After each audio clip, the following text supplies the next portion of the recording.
깨달은 분, 그래서 우리 이제 그 인도말로 붓다라고 말하는데요. 깨달은 분은 이제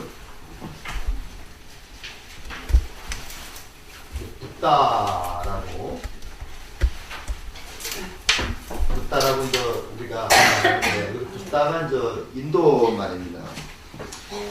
인도 말을 전반적으로 영국 사람이 부부가 그걸 전부 다 알파벳으로 바꿔놨어요. 그래서 이제 붓다라고 쓰는데, 붓다를 일부 중국 사람들은 요거를 불타라고 이제 이렇게 번역을 했고, 불타라고 번역을 했고, 우리는 주로 이제 부처라는 말을 많이 쓰죠. 그래서 이거는 전반적으로 붓다라는 말에 이제 음을 갖다 차용한 건데, 우리가 이제 부처 해가지고 조금 격을 높여서 부처님 그렇게 얘기를 하죠. 근데 요거를 이제 뜻으로다가 풀이하면은 저 각자라는 얘기입니다. 각자. 그래서 뜻으로는 저희가 각자다. 깨달은 분이다. 그렇게 얘기를 하는데, 부처님이 이제 어떻게 해서 이 깨달은 분이 되었을까? 이런 과정에 대해서 이제 얘기를 하고. 지난 시간에는 이제 성을 넘어가 출가한 것까지 얘기를 했습니다. 출가를 우리가 뭐라고 했죠? 출가를 우리가 대파기다.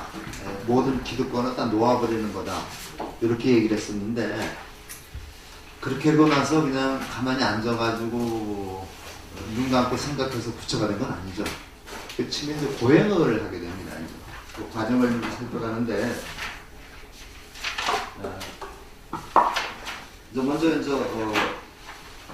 하나밖에 없는 패자가 그냥 도망을 가고 있습니다. 도망을 가보니까 이 수도당이나 그 가비라성에서는 어떻겠습니까? 가서 죽은 것도 아니고 도망을 가버렸어요. 그냥 애가 굉장히 어이가 없죠. 그래서 모든 게 다 그냥 침묵에 삼겨 있었는데, 아버지가 그러던 사신을 보내가지고 이제 그 아들이 있는 곳을 찾아갑니다. 그 아들이 그 찬나라는 마부입니다. 찬나라는 마부가 이제 저기를 갖다가 패자를 모시고 출가를 데려다 줬는데, 찬나가 이제 와서 이제 어디로 갔습니다. 이렇게 얘기를 한 거죠. 그러니까 이제 출가된 수도당왕은 국사가 패자를 불필요하다고 명령했다. 그냥 당장 데려와라 이렇게 명령합니다. 보살은 히타트라타입니다. 아노마강을 건너서 말라족 땅으로 도망갔다. 이때 이제 200여 개의 나라가 있었는데요. 이제 인도 200여 개의 나라가 있었는데, 요때는 가장 강한 나라가 16국, 16나라가 큰 나라였었는데, 이 말라족 연방도 아마 거기에 속했던 모양입니다. 그리고 가비라성은 그 16국 속에 포함이 되지 못합니다. 조그만 도시국가였었죠. 사냥꾼 옷을 바꿔 입은 보살은 고향하는 수행자를 만났다. 옷을 바꿔 입었다는 거, 간단하게 우리가 이제 옷이라는 게 보면요, 왕이 옷을 입으면 우리가 어이라 그래가지고 그 권룡포 이렇게 얘기를 해가지고 왕 역할을 하는 것을, 거지가 입으면 거지 역할이 되는데, 패자가 이 옷을 갖다가 그 사냥꾼과 바꿔 입었다. 그러면 아주 거린이 돼요. 거린. 아주 거지가 돼버린 겁니다. 삶의 고통을 직시하는 그들의 눈은 밝게 빛나고, 수행자를 만났는데 수행자는 밝게 빛나고 있었다. 그들 성자들의 이야기는 보살의 심장을 뛰게 했다. 그만큼 감동을 줬다는 얘기죠. 그러니까 나도 그렇게 해야 되겠다는 생각을 하게 되는 겁니다. 보살은 허술하고 더러운 옷 한 벌로 강력한 때 앞에서 견디며 맨발로 구시나라로 향했다. 인도 사람들은 맨발로 다닙니다. 맨발 다니고 정적인데 그 슬리퍼를 신고 다니는데, 이 맨발로 다니기 때문에 이 발바닥이 근데 사실은요, 맨발로 다니라면 굉장히 편해요. 제가 군인을 나갔을 때, 제가 낮전 7월 6일에 나갔습니다. 7월 6일에 나가가지고 초복, 중복, 발복을 전부 다 훈련소에서 보냈는데, 훈련소에 가면 직급은 모르겠습니다만 우리가 이제 그 훈련소에 가니까 빤스 하나 주고 그것만 입고 다니는 맨발로다가 이제 다니는데 이제 그 훈련 받을 때는 저 작업복을 입습니다만 이제 평상시에 뭐 밥 먹으러 갈 때는 이제 빤스 하나만 입고 이제 맨발로 다니는 남자들끼리니까요 그냥 그래서 근데 이게 처음에는 한 2, 3일은 굉장히 이게 아팠는데 나중에는 여기 굳은살이 박히니까 그렇게 편할 수가 없어요. 그냥 옷을 입으면 거추장스럽고 그냥 그 빤스 하나 입고서 그냥 물에 한번 들어갔다 나오면 금방 말르고 그러잖아요. 그런 적이 있었는데 이 사람들은 그 인간은 실제로 습합니다. 날이 습하면서 이게 이제 그 맨발로 다니지 않고 뭐 이걸 그 침바시는 건 아마 무좀 같은 게 많이 생기는 모양이에요. 그래서 이제 그 직급은 모르겠는데 그 전에 이제 동남아 스님들 오시면은 꼭 쓰레파, 양반 쓰레파를 신고 오고 그랬었어요. 그러니까 태자님 궁으로 돌아가시죠. 조금만 때면 산이 달아놓을 것입니다. 진일관이 반드시 깊은 숲속에만 있는 것은 아니지 않습니까? 하고 얘기를 하니까 땅의 건세는 제가 구하는 것이 아닙니다. 또 누구를 따르기 위해 누구의 가르침 실천하기 위해 하는 것이 아닙니다. 숙명처럼 던져진 이 고통의 수렁에서 벗어날 길을 반드시 찾을 것입니다. 그러니까 이 태자가 출가한 이유가 뭐예요? 숙명처럼 던져진 고통의 부러움에서 벗어나겠다. 이거 해탈입니다. 내가 그때 섭지하는 것 여러분도 반드시 보게 될 것이다. 그래서 그 5명을 불렀는데 그 5명이 그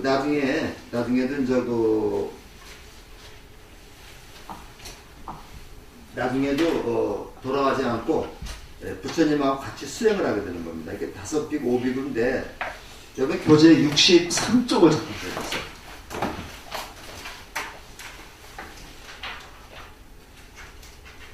열째 줄을 보면은 윤회의 갈 굴레로부터 벗어난 해탈을 찾는 것입니다. 그 부분 있죠? 그것은 밑줄 좀 적으세요. 윤회의 굴레로부터 벗어난 해탈. 요게 그 출가의 목적입니다. 계속 윤회의 그 굴레로부터 벗어나서 해탈. 이 윤회라는 것이 우리를 몸을 이렇게 구속하고 있는 겁니다. 이걸 벗어버리면은 자유자재하게 되는 거죠. 그러니까 우리가 인생을 자유자재하게 살게 하기 위해서 또 그런 것을 다른 사람에게 그렇게 실천하게 하기 위해서 내가 출가한 것이다. 그래서 그 출가의 목적을 우리가 한마디로 얘기하면 윤회의 굴레로부터 벗어나는 것 이렇게 얘기할 수 있습니다.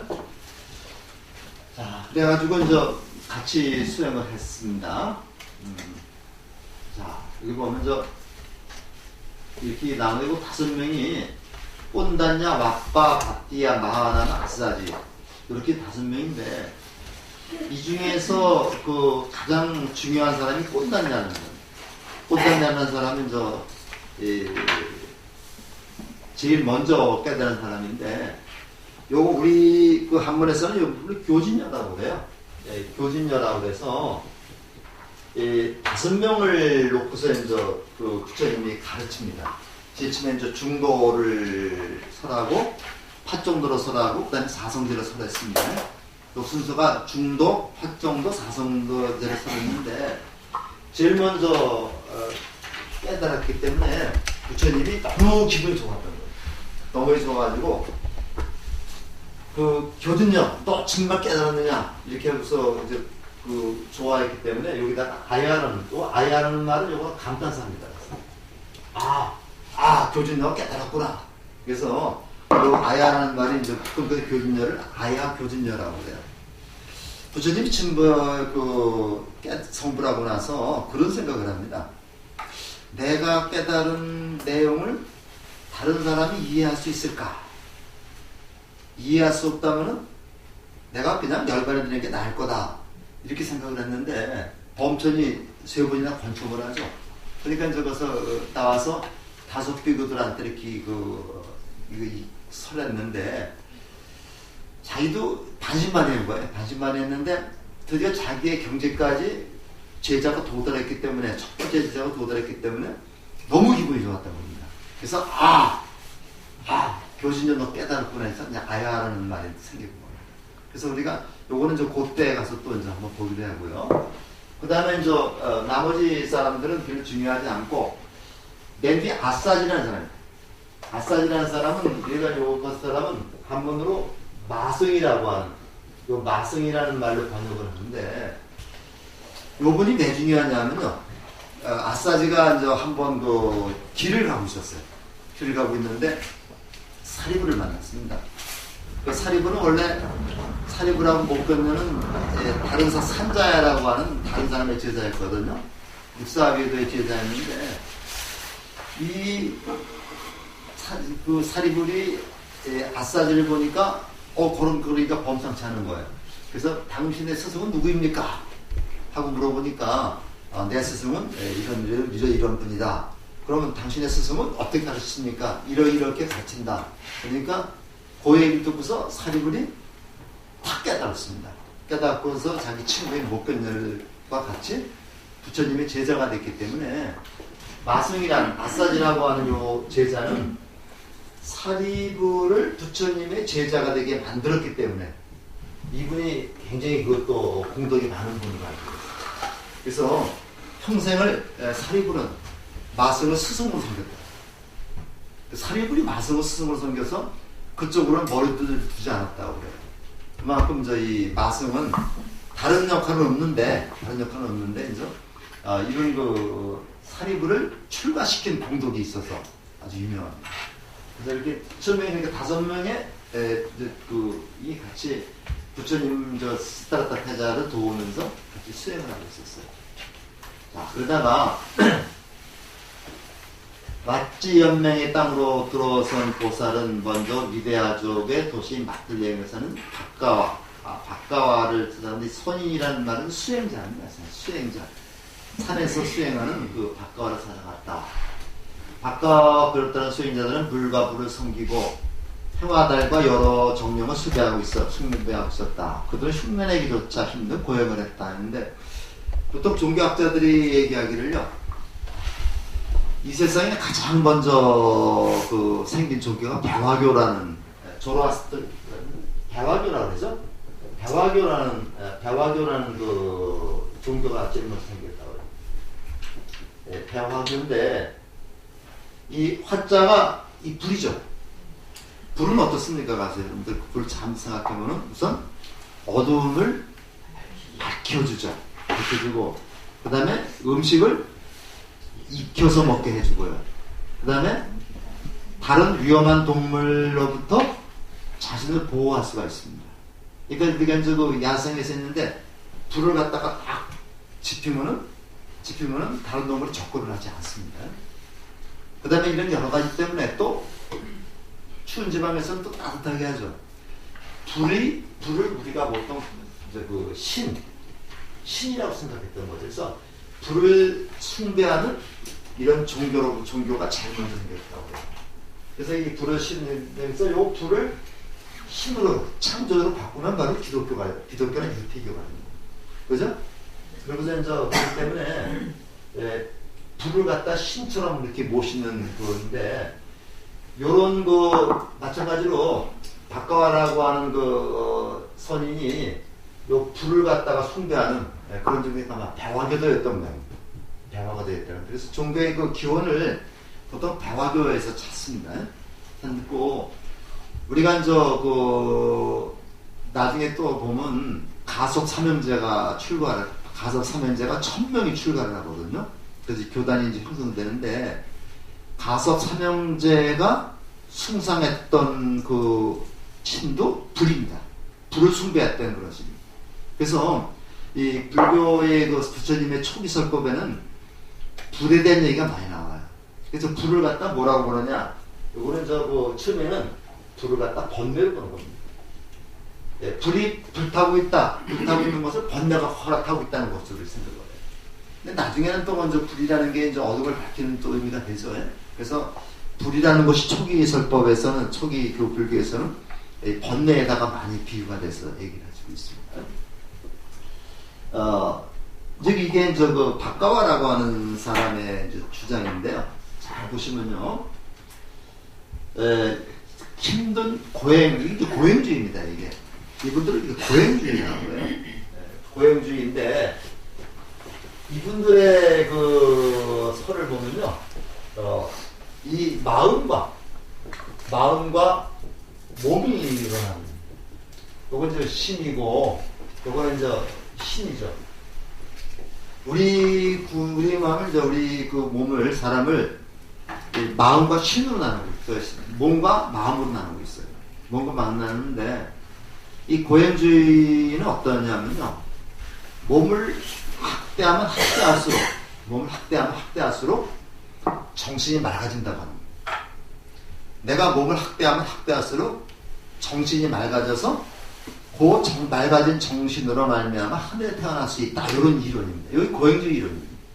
그런데 처음에 그 부처님이 이런 고행주의 이론에 따라서 수행을 한 겁니다. 수행을 했는데 내가 몸을 학대하면 학대할수록 내 몸에 대한 집착이 더 심해지는 거예요. 그리고 수행을 끝나면은 다시 괴로움으로 오는 겁니다.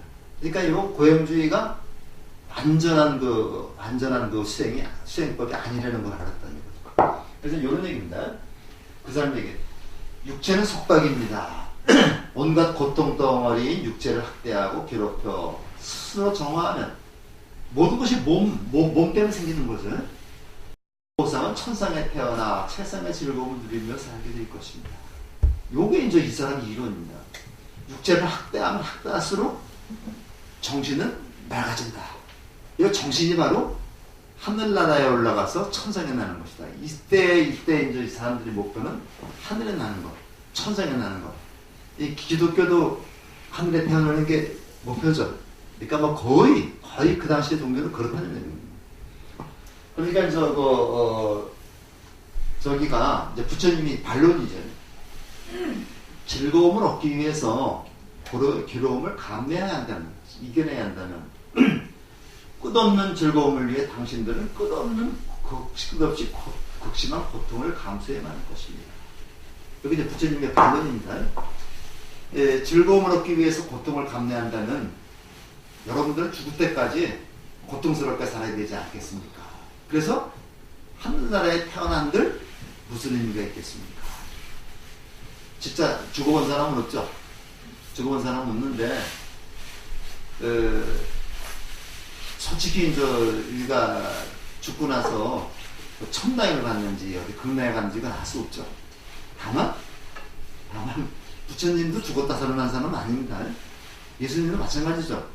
그렇기 때문에 우리가 이제 그 죽은 뒤에 천상에 나가 뭐 하겠는가? 지금 살아있는 이 순간에 살아있는 현재가 우리가 행복하게 사는 게 진정한 행복이 아닙니까? 이런 얘기라고 볼 수 있죠.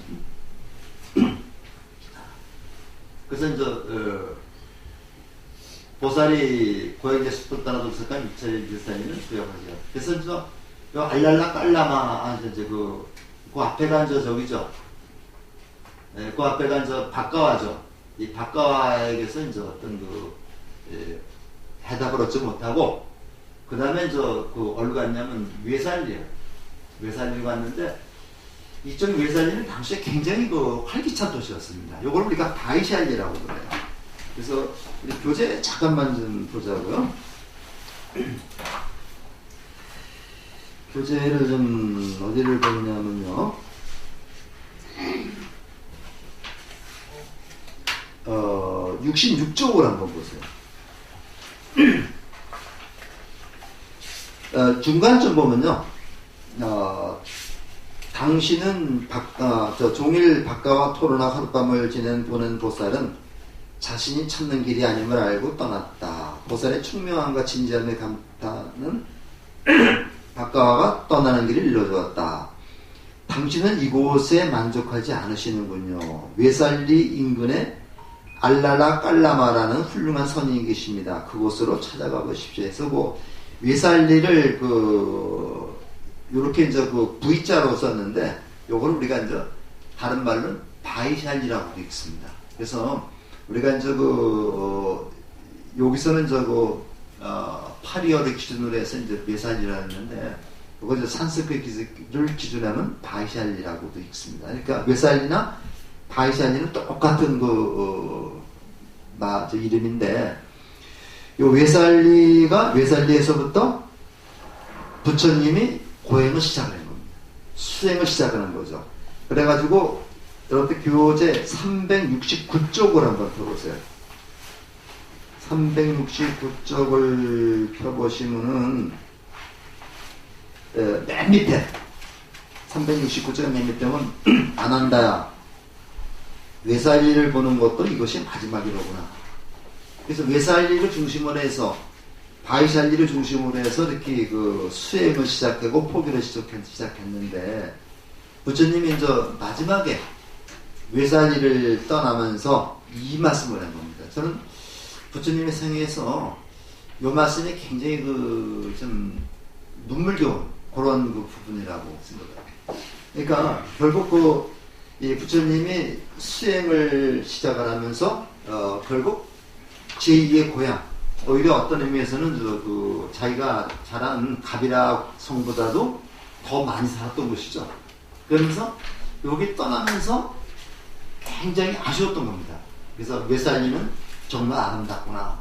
아난다야, 내가 외살리를 보는 것도 오늘이 마지막이로구나. 그래서 죽음을 예감한 거죠.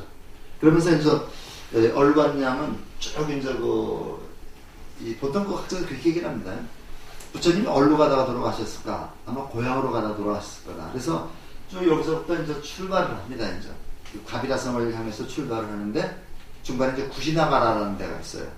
그래서 거기서 이제 멀지 않습니다. 거기서 생애를 마지막으로 생애를 보내셨는데, 이때 이제 죽음을 바이샬리를 떠나면서 죽을 준비를 하는 겁니다. 이제 그래서 80노구를 이끌고서, 지금은 80노인이 별 노인이 아니지만은 이 당시에 80이면 대단한 노인입니다.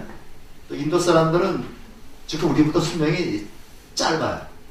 한 40대만 되면 벌써 노인의 티가 납니다. 그래서 이때 이제 가면서 아마 목표는 이제 아마 가비라성까지 가려고 그러셨던데, 이게 중간에 이제 아마 구시나가라에서 탈이 나서 돌아가신 것 같아요. 그렇게 얘기를 하는데, 수구초심이라는 말도 있죠. 여우도 죽을 때는 머리를 고향 쪽으로 돌린다. 지금 우리 이북에서 내려오신 분들이 끊임없이 고향을 그리워하면서 어릴 때, 초등학교 때 본 고향의 모습이 하면 눈에 선할 겁니다. 그래서 이제 고향이 없는 분들은 굉장히 아주 슬픈 그런 분이라고 볼 수가 있겠습니다. 그분들 다 가지고 계시죠?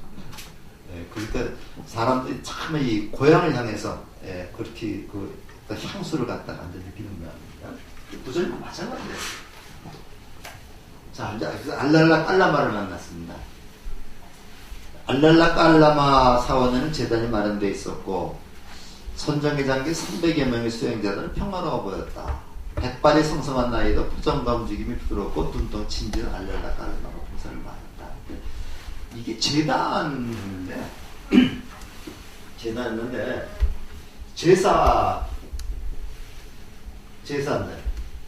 제사인데, 이 제라는 게 지금 우리가 동양에서 이제 유교에서 말하는 제사 전혀 다른 제사입니다. 전혀 다른 제사고, 여기에는 서양에서 이쪽에 이 당시의 제사는 희생물이 있어요. 희생물이 있어가지고 처음에 누구를 제물로 바치는 거. 살아있는 사람을 제물로 바치는 거. 그래서 우리가 보통 결혼하지 않은 그러한 수처녀를 갖다 많이 바치고 그래서. 그래서 제주도나 이쪽에는 전설분도 많습니다. 우리 심청전 보시면 알죠? 심청전도 뭐예요? 심청이를 제물로 바친 겁니다. 제물로 바쳐가지고 했는데 심청이가 다시 이제 모원사에 300석 공양미를 바친 공덕으로 다시 태어나가지고 왕후가 돼서 아버지를 눈뜨게 했다. 이런 얘기죠. 근데 황석영 씨가 쓴 심청이라는 소설이 있는데요.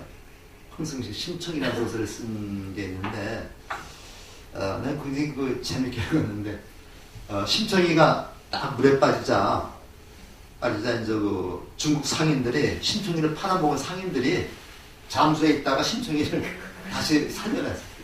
충분히 가능성이 있는 얘기죠. 우리 그 저기 그 뭐야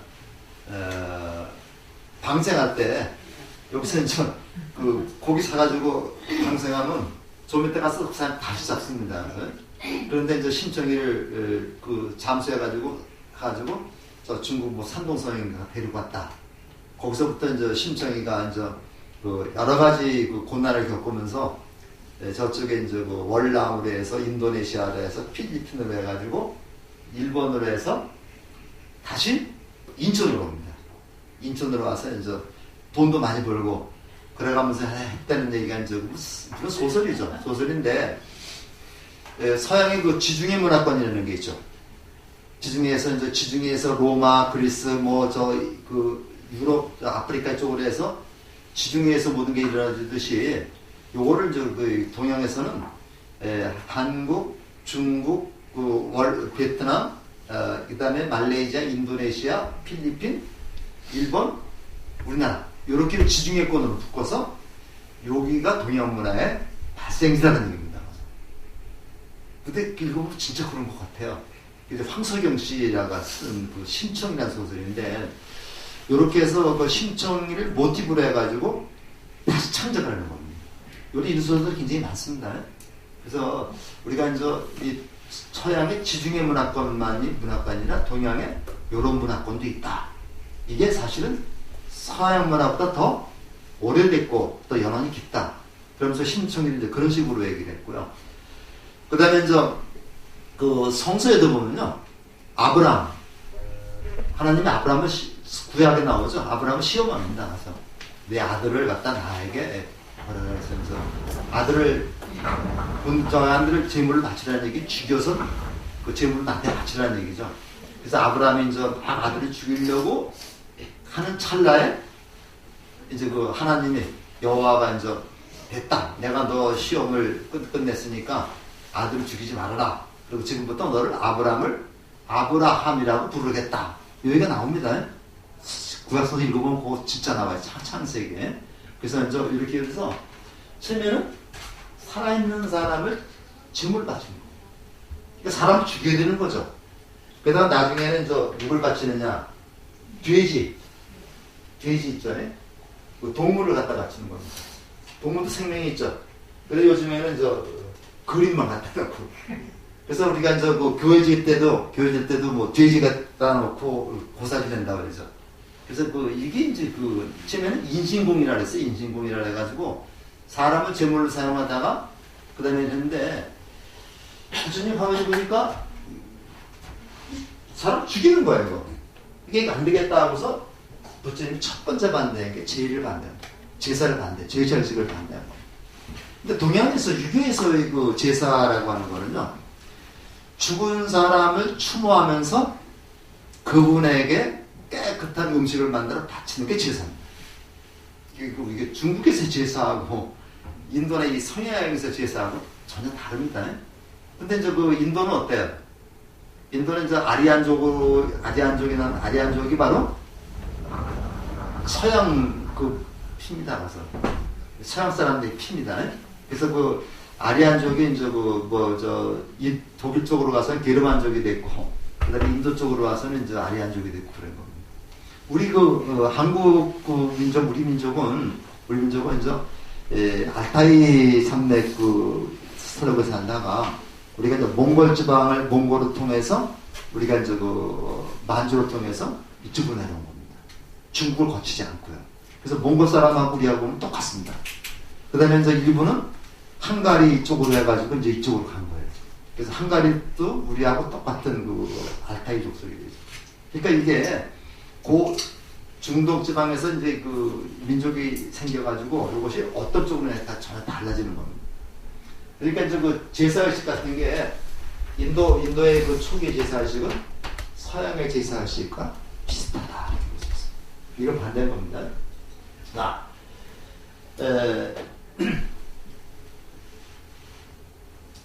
나는 보통 이런 사람들은 지혜를 갖습니다. 여기 나오죠. 윤회의 삶에서 벗어나는 지혜.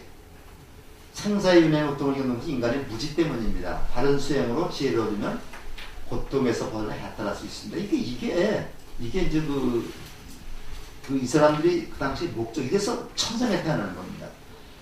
보살은 알랄라깔라마가 104년 동안 수행하면서 지난 터득한 무소유처 삼매를 경험했지만 이것만을 즐길 수 없다는 생각이다. 104세 동안. 그런데 이제 이것만은 올바른 수행이 아니었다 하는 것을 알 수 있죠.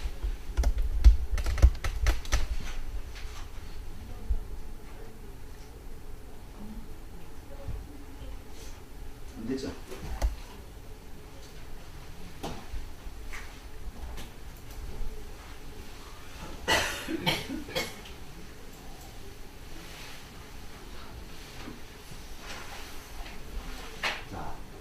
성인 박가와 만나가지고 이제 했는데 그들이 고향하는 이유가 천상에 태어나기 위함이다. 하늘에 태어나면 자유자재하다고 생각했던 거죠.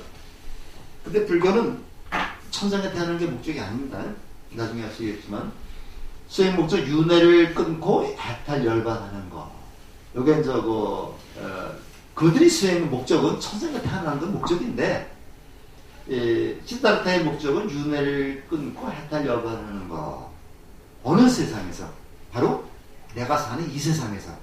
그러니까 그 당시 박가와나 이쪽 사람들은 천상에 태어나는 게 목적입니다. 수단과 방부 천상에 태어나는 게 목적인데 시다르타 태자는 윤회를 끊고 해탈 열반해서 이 세상에서 편하게 사는 거. 이게 목적. 이게 목적이 달라요. 그러니까 이제 맞지 않기 때문에 또 다른 스승을 찾아가게 됩니다. 그런데 이제 그때 마가다국에는 이제 빈비사라 왕이라고 하는 그 왕이 있었는데 나중에 굉장히 중요한 왕입니다. 아소카 왕도 중요하지만 저는 아소카 왕보다도 오히려 빈비사라 왕이 더 중요한 인물. 만약에 빈비사라 왕이 아니었다면 불교가 이렇게 큰 종교를 발전할 수가 없었습니다. 그러니까 항상 종교라는 게 어떤 권력과 특히 서로 유착되는 게 있어야 되는 거죠. 그래서 우리가 빈비사라 왕은 마가다국의 왕인데 마가다국이 가장 큰 나라입니다. 마가다국의 왕인데 이분의 보고서 이분이 이제 저길 보고 걷는 걸 보고 이제 제안을 한 겁니다. 요거 이제 라자가가 왕사성이거든요. 여기가 이제 마가다국입니다. 부처님 여기서 태어났어요. 여기가 네팔이거든요.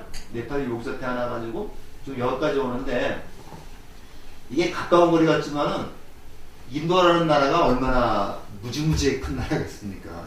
이게 엄청난 거리입니다. 이게 벤지스강을 강을 건너서 요거 벤지스강이죠. 여기서 지금 누가 먼저 화장하고 그런 거 많습니다. 보살 새로운 물과 사상의 도시 라자가 왕사상에 머물며 양사상에 머물며 출가사문의 법칙에 따라 아침 일찍 거리로 탁발하러 갔다.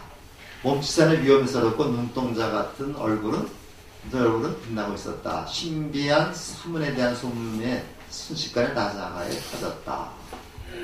마가다국의 젊은 빈비사라 왕이 보살을 만나기 위해 직접 수레를 몰고 빠다와 산으로 찾아왔다. 당신은 젊고 기쁨이 넘치는군요. 사과적 왕자야. 당신처럼 귀한 분이 사무이나 애석한 일입니다. 제가 가진 것은 무엇이든 드릴 테니 이곳에 삶을 즐기십시오. 심지어는 내가 나라에 반을 드리겠습니다. 근데 진짜인지 모르겠지만 내가 나라에 반을 드리겠습니다. 같이 통치하십시다. 이렇게 얘기를 하면서 이제 제안을 했다고 하는 그런 내용이 나옵니다. 나오는데 우리가 저기에도 많이 쓰죠. 미교화도 쓰는데 논어에도 나오고 맹자에도 나오는데 요런 말이 있습니다. 논어에도 나오고 맹자에도 나오는 말인데 좀 글자가 좀 어렵습니다.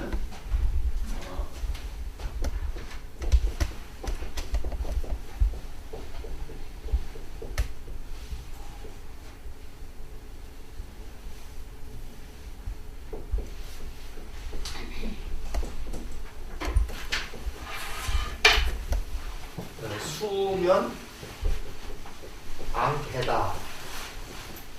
수면 앙패라는 말이 나오는데 요 숫자가 이제 무슨 자냐면요.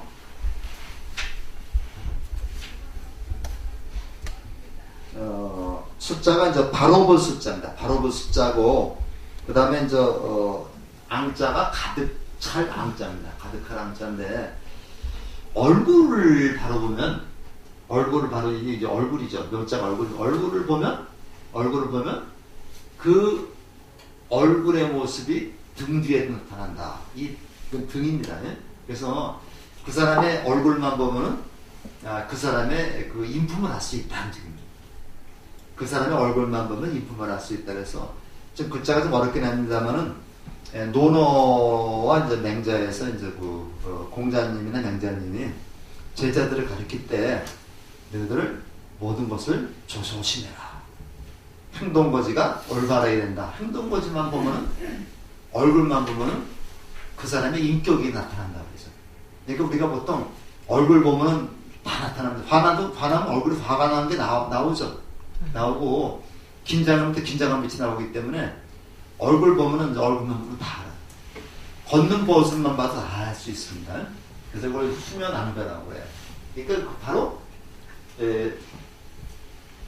시타르타의 이런 모습을 보고서 이제 제안하는 겁니다. 그래서 빈비사람은 나중에 이건 다시 얘기를 하겠습니다만은 또 꼬살라그의 파세나디 왕이라. 그래서 빈비사람 왕과 파세나디 왕은 이건 나중에 한번 그렇게 정리해서 드리겠습니다. 그러니까 저는 이미 왕의 자리를 버리고 출가한 사람입니다. 욕망에는 근심이 따른다는 것을 알고 있고 저는 검푸른 머리카락을 잘라놨습니다. 하락은 쉽게 사는 줄 알고 참다운 행복을 찾아 삼례기로 들어섰습니다. 제가 원하는 것은 깨달음이지 나를 다스리는 게 아닌가 거절을 합니다. 거절을 하니까 빈비사람 왕이 더 존경스러운 거죠. 내가 이거 이만큼 뭐 줄 테니까 당신 받으십시오. 얼른 받으면 뭐 존경. 우리 저에서는 3번을 사용한다. 3번을 사용한다. 그래서 이게 우리 생활에 이거에 들어갔어요. 그래서 이제 또 부모님한테 뭘 청할 때 어디쯤 여행지 가시될 때 처음에 내가 뭘 가냐 이렇게 하고서 안 가면 욕먹죠. 최소한도 3번은 그 말에는 그럼 가볼까. 그리고 저도 그렇더라고 그렇게 되더라고요. 그런데 그 부모님 그런 말씀은 꼭 반대로 들어야 돼.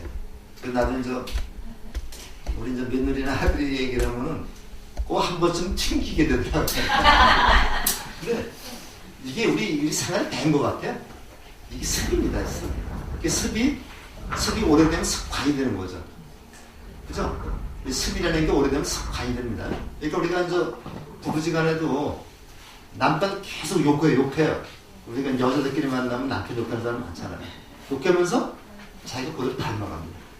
자기 그대로 닮아가서 이게 습이 돼가지고 요것이 오래될때 거치면 습관이 되고 이게 또 조금 더 굳어지면 관념이 되고 이게 바로 고정관념을 깨트려버려야 되거든요.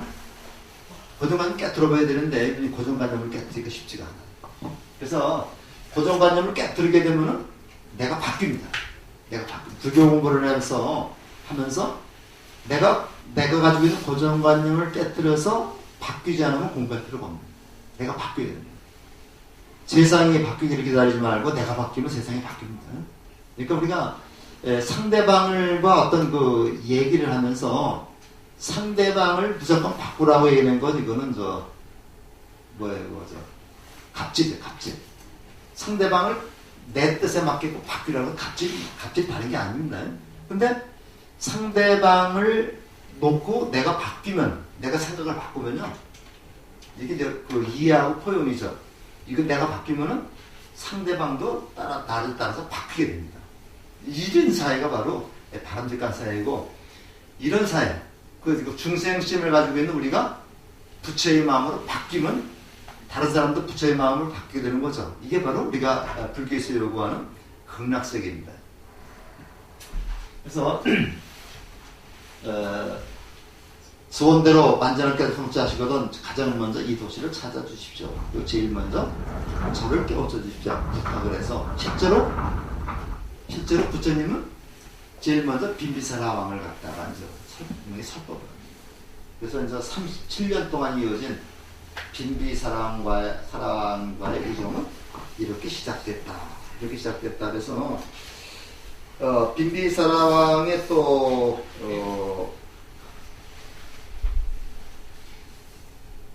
그러니까 이제 나중에 보면요, 빈비사라왕이 이제 저기를 또 지어줍니다. 또 중림정사를 지어서 부처님이 머물게 하기도 하고 그러면서 빈비사라왕과 부처님과의 우정은 아주 굉장히 중요한 불교사. 만약에 빈비사라왕이라는 왕권이 불교를 지원하지 않았다라면은 불교는 세계적인 종교가 될 수 없었을 거다 이렇게 얘기를 합니다.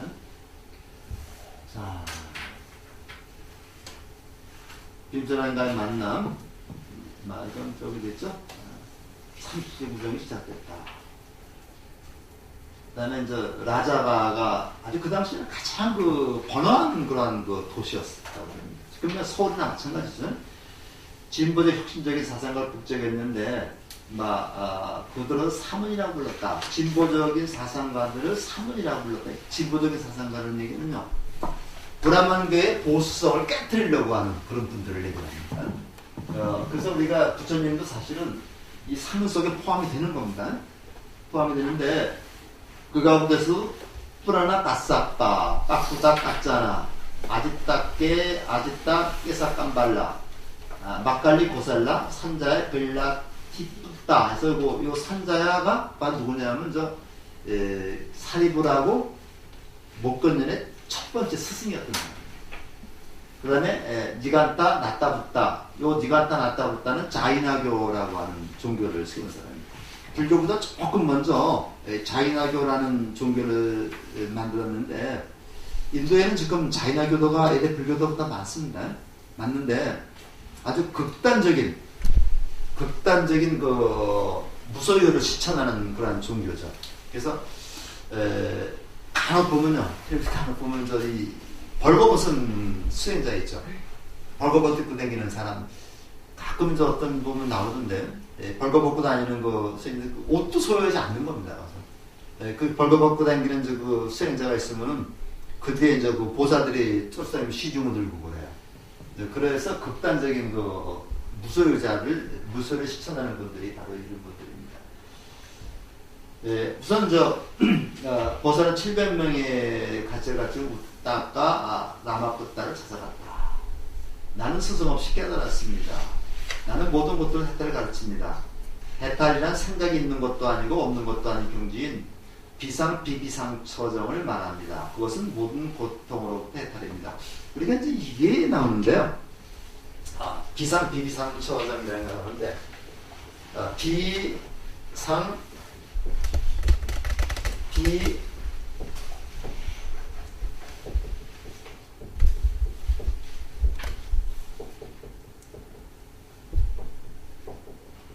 한자로 써놓고 보면 이제, 자, 생각이 없고 생각이 없는 것도 아니고, 생각이 없는 것도 아닌 그런 곳에 이르는 선정이다.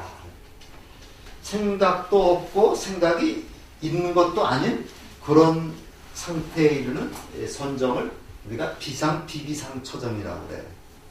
이건 굉장히 좀 어려울고 아리까리한 얘기인데, 요게 이제 나중에 또 나중으로 미루고 잠깐 이렇게 봅시다. 생각이 있는 것도 아니고 생각이 없는 것도 아닌 그러한 경지에 머무르는 것을 말합니다. 그렇게 되면 모든 고통으로부터 벗어나게 된다. 자, 열심히 수행한 보살은 오래지 않아서 여기에 이르렀는데, 생각이 있는 것도 아니고 생각이 없는 것도 아닌 경지에 나르는 것이 있습니까? 만약 내가 없다고 말한다면 생각이 있는 것도 생각이 없는 것도 아니다라고 말할 수 있어야 됩니다. 만약 내가 있다고 말한다면 무슨 여전히 분별하고 있는 것입니다. 분별함이 있다면 아직도 번뇌에 물들고 내려있던 데려갈 수 있지 않습니까? 나라는 관념을 남김없이 모두 없애야만 진정을 데려갈 수 있습니다. 그러니까 나라는 관념을 없앤다는 것은 무아라고 그래요. 무아라고 그럽니다. 그러니까 무아라는 말은 많이 들어봤죠? 무아인데, 요 무아가 이제 핵심입니다. 이제. 불교 핵심인데, 우리가 저번 쪽에 마음이라는 게 있어요? 마음이라는 게 있습니까? 없어요? 없으면 내가 뭘 갖고 싶다는 마음은 어디서 오는 거예요? 생각에서 오는 것 같아요. 생각에서 오는 거예요? 이게 견무생심이라는 게 있죠? 견무생심에서 앞에 물건이 있으면 갖고 싶은 생각이 생깁니다. 쉽게 얘기하면 앞에 물건이 없으면 그런 생각이 없습니다. 그렇잖아요. 내가 어떤 앞에 길가에 가다 보니까 5만원짜리 한 장 떨어졌다 그러면 갖고 싶은 마음이 생기죠. 그러니까 마음이 없다고 할 수는 없죠. 근데 마음을 가져오라는 마음을 가져올 수는 없습니다. 그러니까 마음이라는 거는 사실은 있다고 해도 한 방 맞고 없다고 해도 한 방 맞아요. 어떻게 돼요? 마음이라는 거는 그때 상황에 따라서 이해가십니까? 그때 상황에 따라서 나타나기도 하고 사라지기도 하는 거죠. 꼭 집어서 마음은 있다고도 말할 수 없고 없다고도 말할 수 없어요. 이게 바로 무아입니다. 그렇기 때문에 무아는 바로 다른 말로 하면 연기입니다. 이게. 연기죠. 요거 다른 말로 하면 바로 공입니다. 이 공이라는 말도 텅 비어서 아무것도 없다는 얘기가 아니라 없는 듯이 보이지만 어떤 조건이 있으면 생겨난다는 얘기입니다. 그렇죠? 물이라는 게 그러니까 물로 돼 있습니다. 물하고 얼음하고 같아요, 달라요? 원래 같죠. 근데 물이라고 하는 인이 추위라는 조건을 만나면 어는 거죠. 그렇죠. 다시 풀리면 다시 물이 돼버리죠. 이런 것이 바로 연기법이고, 이런 것이 바로 무아고, 그러니까 이런 것이 바로 공이고, 아주 간단하게 그렇게 얘기할 수 있어요. 그러니까 있는 것도 아니고 없는 것도 아니고, 그럼 뭐냐? 조건에 따라서, 상황에 따라서 생긴다. 그러니까 이제 우리가 견무생심이라고 하는 그런 말을 보면은 조금 좀 이해가 가려고 합니다. 그러니까 평소에는 그냥 없는데, 거기 어떤 물건, 다른 사 친구가 백을 들었다. 그럼 그 백을 갖고 싶은 마음이 생기는 거죠. 학교를 그냥 따지고 그 사람 다시 낙적으로 해서 새로운 스승을 찾아가는 겁니다. 그 사람 만났습니다. 그리고 이런 사람들 위해서 우리가 수정주의라고 해요. 수정주의인데 수정주의라고 책에 보면 잘못 쓰는 사람들이 많아요. 수정주의 이렇게 쓰는 겁니다. 저건 선정이 선정에 닦아서 선정을 닦으면서 수행하는 그런 주의를 수정주의라고 합니다. 근데 요거를 요렇게 쓰는 사람, 요거는 뭐냐면 잘못된 것을 바로잡는 게 수정입니다. 그래서 잘못된 것을 바로잡는 게 수정이고, 요거는 선정에 들어서 수행하면서 깨달음을 추구하는 그런 그 사상을 수정주의라고 해요. 이렇게 쓰는 거 아닙니다. 그래서 바로 이런 분들, 알랄라 깔라마나, 그 다음에 우따까 라마푸따 같은 분들이 바로 수정주의자다. 이 수정주의를 배격하는 겁니다. 자, 그래서 이제 육사외도, 아까 저번에 육사외도 나왔는데, 육사외도라고 이제 우리가 한자를 쓰면요, 6명의 여기가 잘못됐다. 보통 불교에서는 불교를 제외한 다른 종교를, 다른 사상을 외도라고 해요. 외도라고 하는데, 외도 6명의 외도를 불교가 아닌 다른 사상을 가진 6명의 스승이라는 얘기입니다. 6명의 스승이라고 해가지고 요게 나옵니다. 뻔하나 까싸빠는 모든 것을 그런 사람, 도덕을 부정하는 사람이다. 빠꾸따 까짜나야는 7요소들에서 흙, 물, 불, 바람, 괴로움, 이것이 요소됐는데 오직 목을 쳐도 그 요소를 통과한 것이 죽인 게 아니라는 얘기입니다.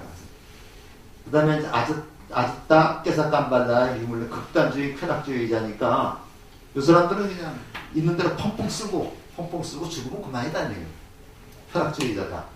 그 다음에 마칼리 고살라는 숙명론자. 모든 것은 운명에 따라 운명은 정해진 것이다. 그러니까 노력할 필요가 없다는 얘기죠.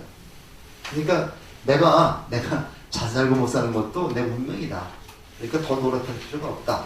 이 사람들은 되는 대로 살면 되는 겁니다. 그 다음에 산자야 벨라티푸타는 불가지론파라 해서 요거 그 나머지 사립을 못 끊는 산자의 교도였다. 그 회의론자라고 그래요. 모든 것을 갖다 한번 의심하고 니간타 나타푸타는 자이나교의 창시자가 돼가지고 철저한 불산생과 무소유자입니다. 그래서 나체로 생활을 하기도 하고 지금도 자이나교에 있다. 이거를 다 살펴봤지만 여기서 만족하지 못해가지고 그 보살은 자기만의 길을 가게 됩니다. 그래서 자기만의 길을 가는 거는 조금 10분만 쉬었다가 좀 하겠습니다. 지고의 선과 최상의 질서를 가야로 갔다. 이 가야가 그 깨달은 곳인데 이 보통 부다가야라고 얘기를 합니다. 그래서 가야라는 그 도시인데 일로 갔는데 실제로 그 인도 성지순례를 하면서 여러 군데를 가지만 진짜 가서 그 부다가야 거기 가면은 굉장히 감동적 눈물이 핀날 정도로다가 부처님이 깨달은 곳이라 생각하니까 이 삐쭉 높은 그 탑이 있죠. 탑이 있는데 여기에 힌두교가 아니라 이슬람교가 들어오면서 무자비에게 불교를 파괴시킨 겁니다. 파괴시켰는데 그 스님들이 그랬는지 누가 그랬는지 모르지만 이것도 땅으로 묻어버렸대요. 그것도 묻어버려가지고 이슬람교의 그 파괴를 갖다 면할 수 있었다. 실제로 가보면요, 부다가야가 조금 이렇게 좀 낮아요. 지역이 낮습니다. 그러니까 거기를 평평하게 속으로다 다 묻어버리니까 거기 뭐가 있는지 모르고 파괴를 못 시킨 겁니다. 언젠가 몇 년 전에 아프가니스탄이니까 바미안 대불이라고 엄청 큰 그 불상이 있었는데 이걸 갖다가 이슬람교들이 폭파시켜버렸어요. 폭파시켜버렸는데 그 유엔이나 이 불교 단체에서 그 폭파시키지 말고 우리한테 팔아라. 소유권을 팔아라. 돈 주겠다. 이렇게 해도 그냥 어마어마한 그 바미안 대불을 폭파시켜버렸거든요. 근데 그나마도 이게 그 부다가야의 성지가 깨달은 곳이 남아있는 것은 흙속에 묻혀 있었기 때문에. 나란다 대학이라고 아주 그 어마어마한 대학인데 다 파괴가 되어버렸는데 지금 그 발굴을 계속 하고 있는데도 지금 발굴된 것만 해도 어마어마합니다. 나란다 대학이라는 대학이. 그래서 우리가 요쪽에 가서 수행을 하면서 깨닫게 되는 겁니다. 치면 고행을 하게 되는 거죠. 따랐다. 깊고 깊은 고통의 원인인 손과 숙박을 어떻게 하면 태워버릴 수 있을까? 혼과 숙박을 태워버릴 불은 어떻게 지필 수 있을까? 태워버릴 불은 이건 실말이죠. 물에 축축하게 젖은 나무통은 불을 피울 수 없다. 물에서 건졌지만 물기가 마르지 않은 나무통하고는 불을 피울 수 없다. 땅에 바짝 마른 나무통하고는 불을 피울 수 있다. 고행을 하더라도 고행을 하지 않더라도 진리를 알고 깨닫는 것은 가능하다. 그래서 나무에다 비유해서 이렇게 얘기를 하는 겁니다. 자, 그래서 더 이상의 스승은 필요하지 않았다. 그래서 우리가 이거를 무사득오라고 그래요. 스승의 제지만 스승 보니까 무사득오다.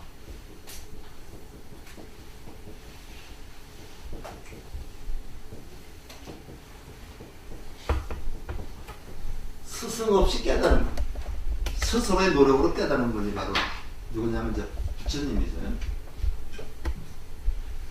그러니까 기던지에서 깨달을 수 있다는 확신. 확신을 갖는 겁니다.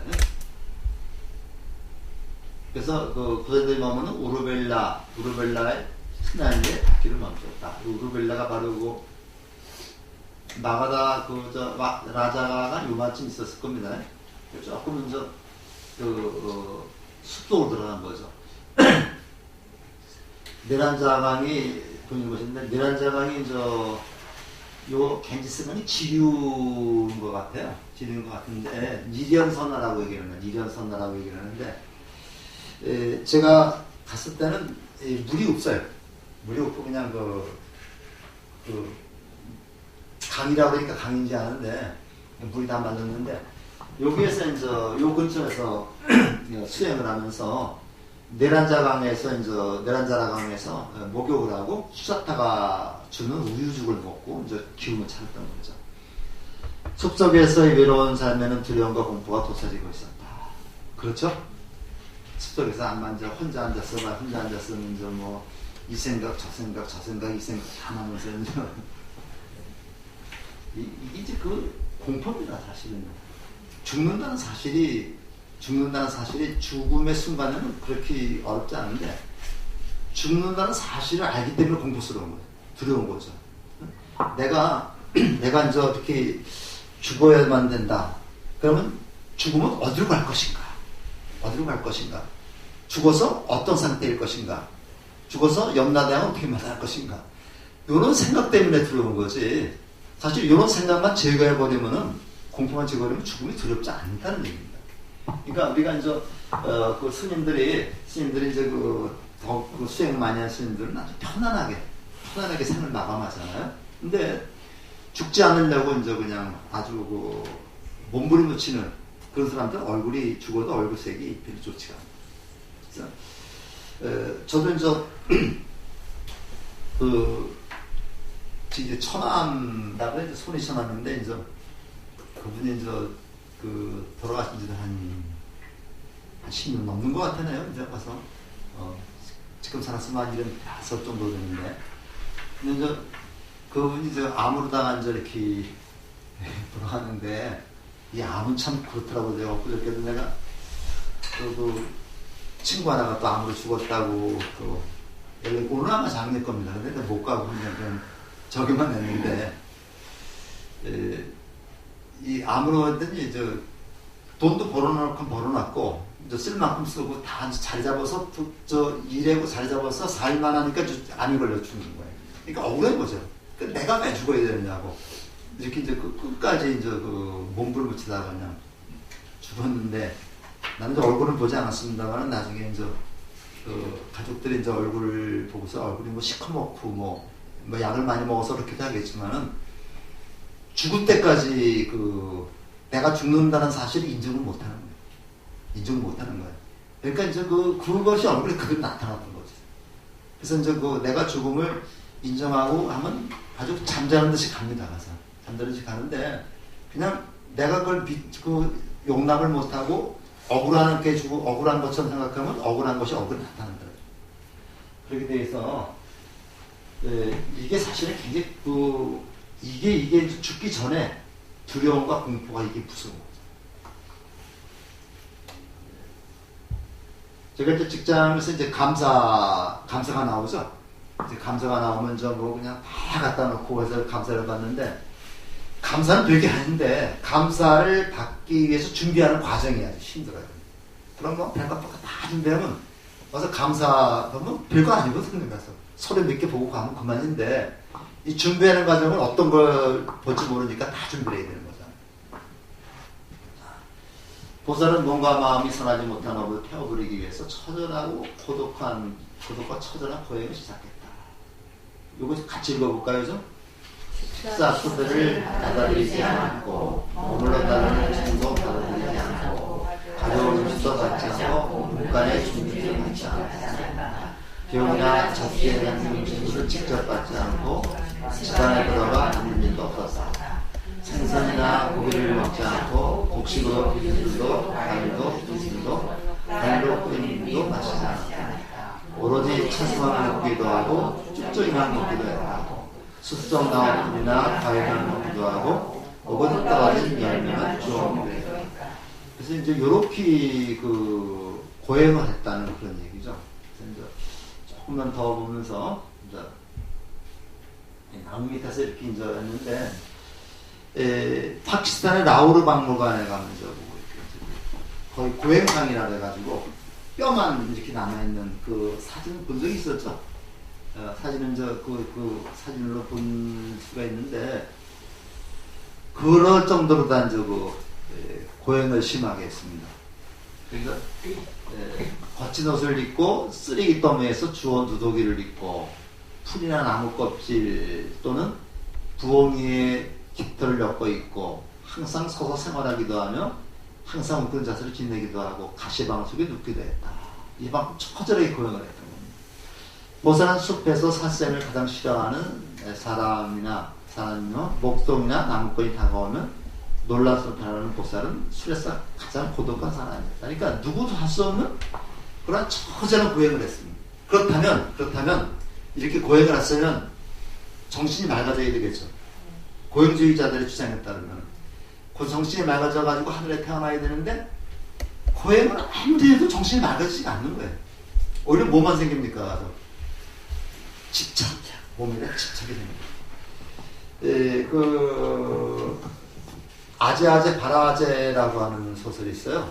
아제아제 바라제 좀 그냥 갖다 놓는지 모르겠는데 아제아제 바라제라는 소설이 있는데 거기 보면 그 진성이라고 하는 그 비구니 스님하고 그 다음에 또 순녀라고 하는 그 둘이 고등학교 친구입니다.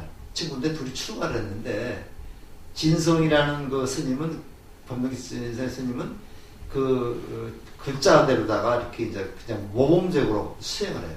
모범적으로 수행을 하고 순녀라는 그 여자는 모범적으로 수행하지 않고 뭐 남자들의 놀이기 노릇도 하고 이렇게 가면서 사회에 와서 남자들을 위해서 사회를 위해서 즐거운 일을 해가면서 삽니다.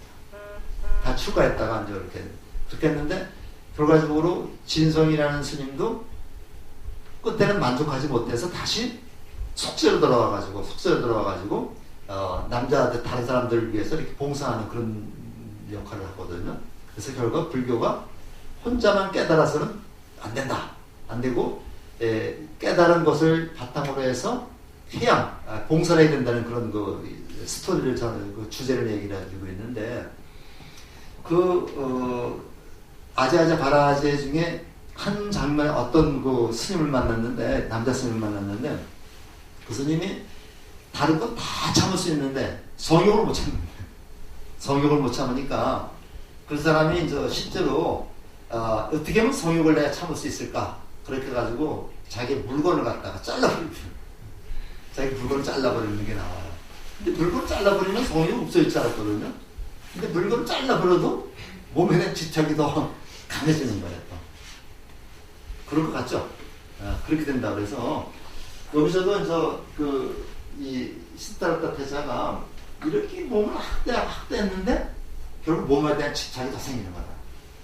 그러니까 우리가 여기 가시마 나라 여기 박혀도 굉장히 신경이 쓰이죠.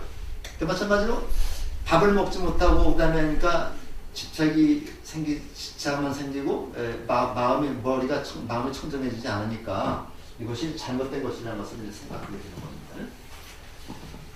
보살은 호흡을 멈추는 고행을 실천했다. 혀끝으로 목구멍을 막아 몸과 마음을 압박하고 입과 코를 막아 바람이 통하지 못하게 했다. 귀까지 막자 강렬한 바람이 머리끝을 분출했다. 모든 구멍을 막고 숨쉬기를 멈추다 칼로 도려내고 강렬한 불기울이 온 몸을 휘감았다. 그러나 집중력을 기울여 정신이 잃지 않았다.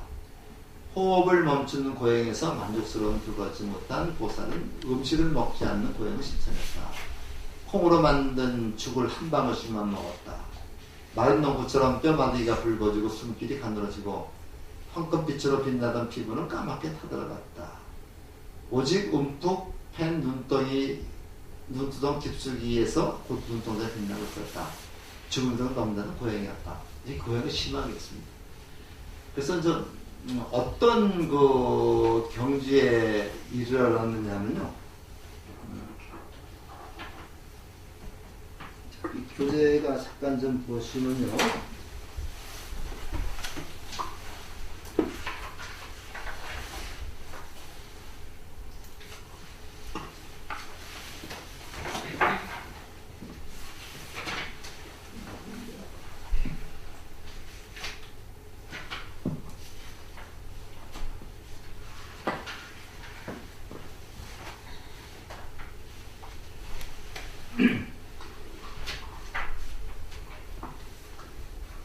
어,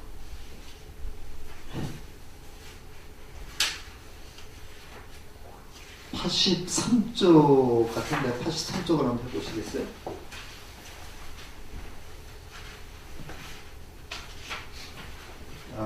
다 피셨죠?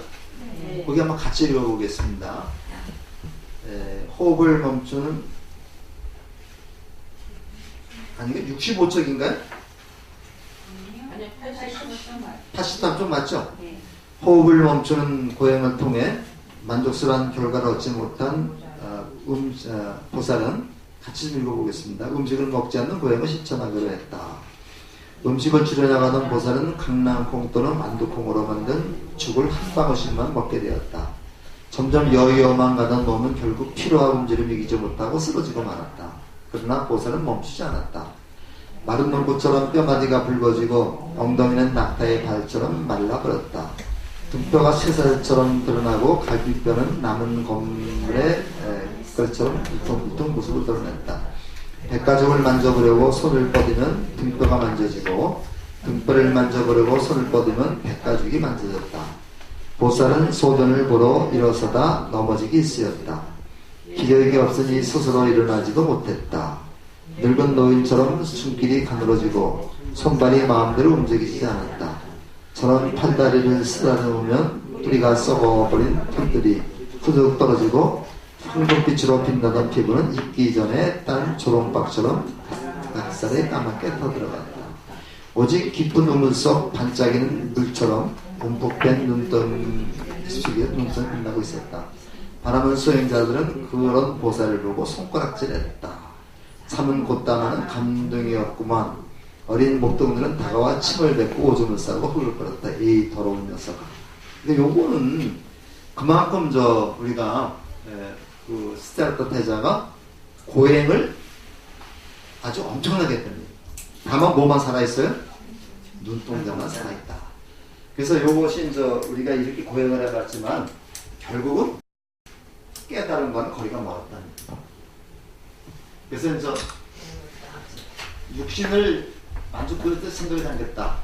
이토록 격렬하고 모짓고 있는 듯한 고행에도 불구하고 발탄은 되지 않았다. 그리고 고행은 깨달음의 방편이 될 수 없다는 것을 느꼈어요. 그러면 다시 뭐가 나오냐? 어린 시절 잠부나무에서 선정이 기상민이 생겼다. 지난 시간에 얘기했었죠, 이거요. 그래서 고대 86쪽이던가요? 이제 86쪽에 우리가 이제 보시면요.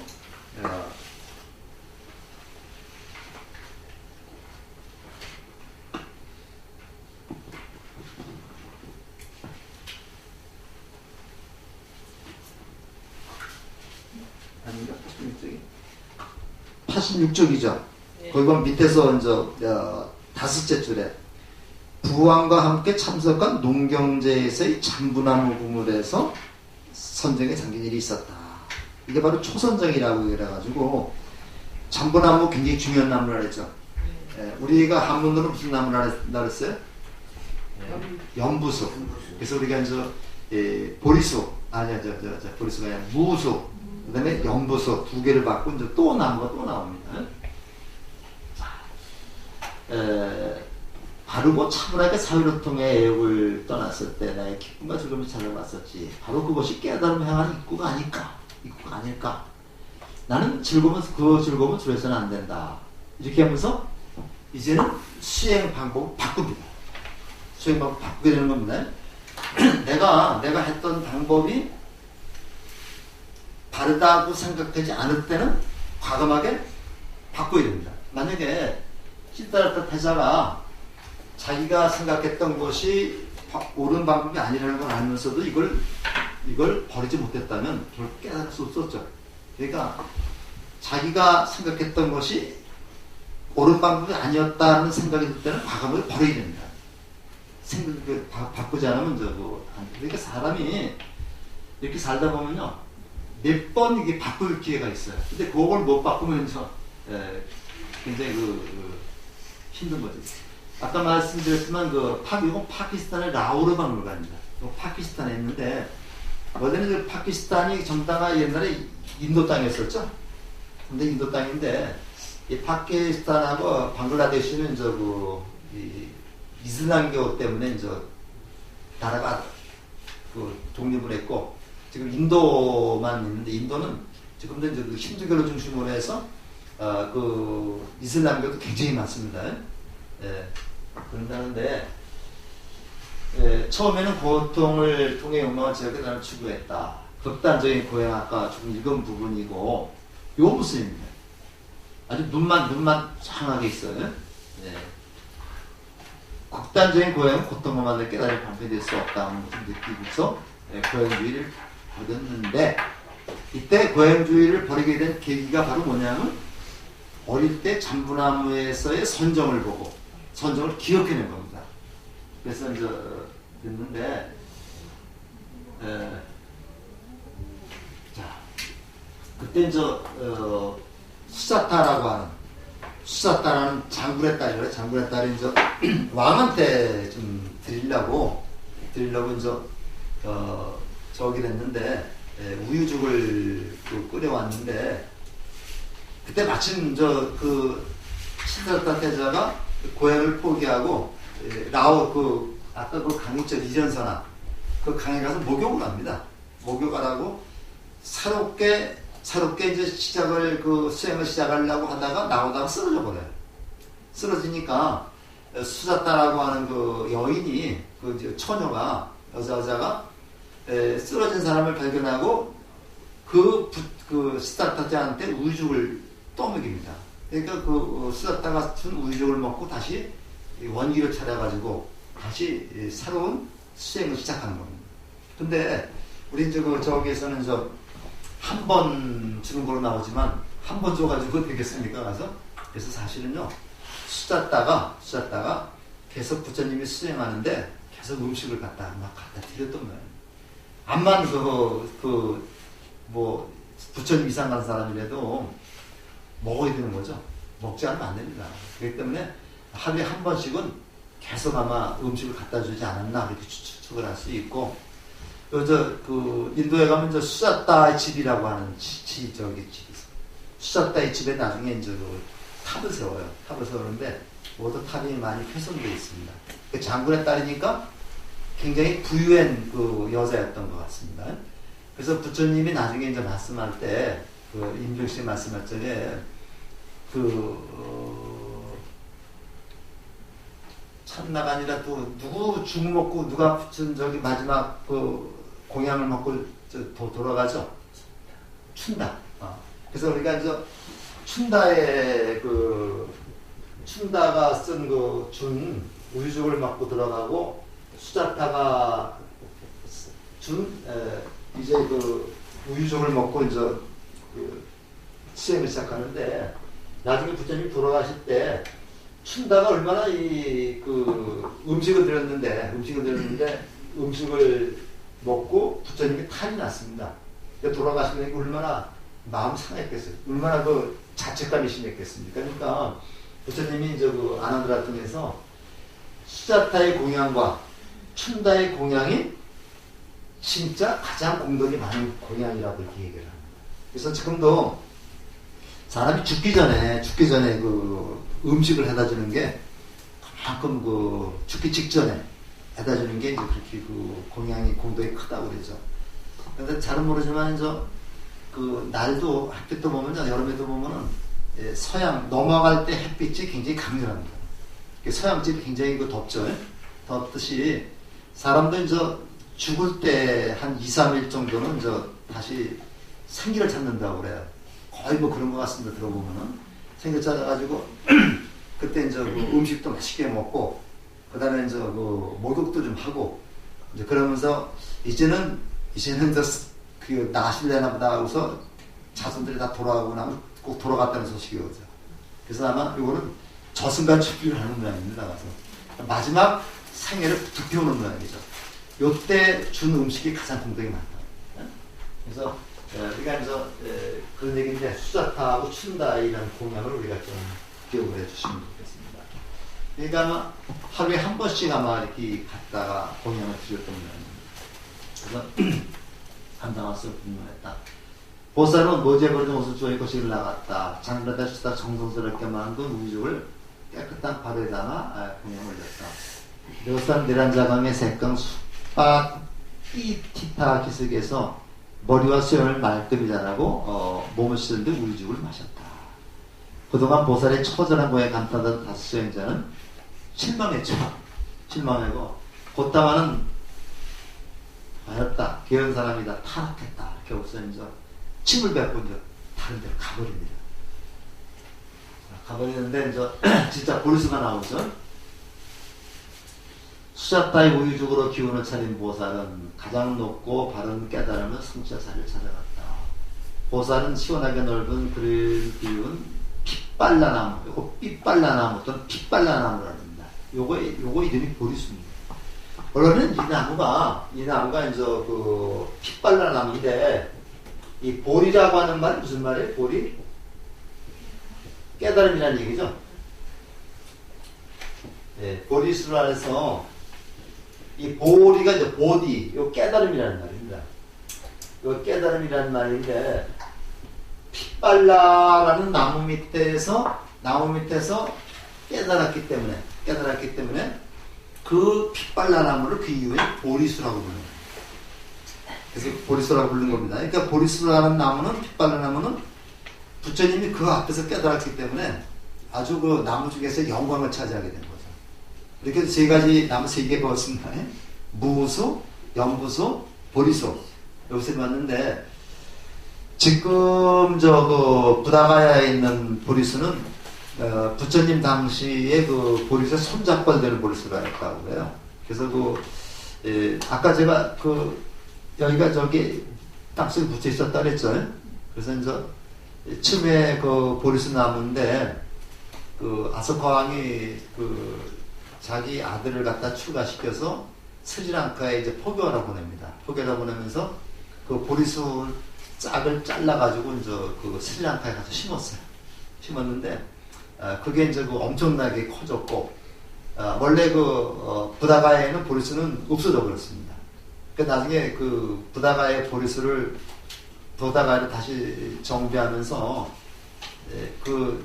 스리랑카에 갔던 보리수를 잘라서 다시 가져온 게 지금의 보리수라고 해요. 이거 손잡거리 되죠. 그래서 지금 굉장히 큰 보리수가 지금도 거기 부다가야에는 있습니다.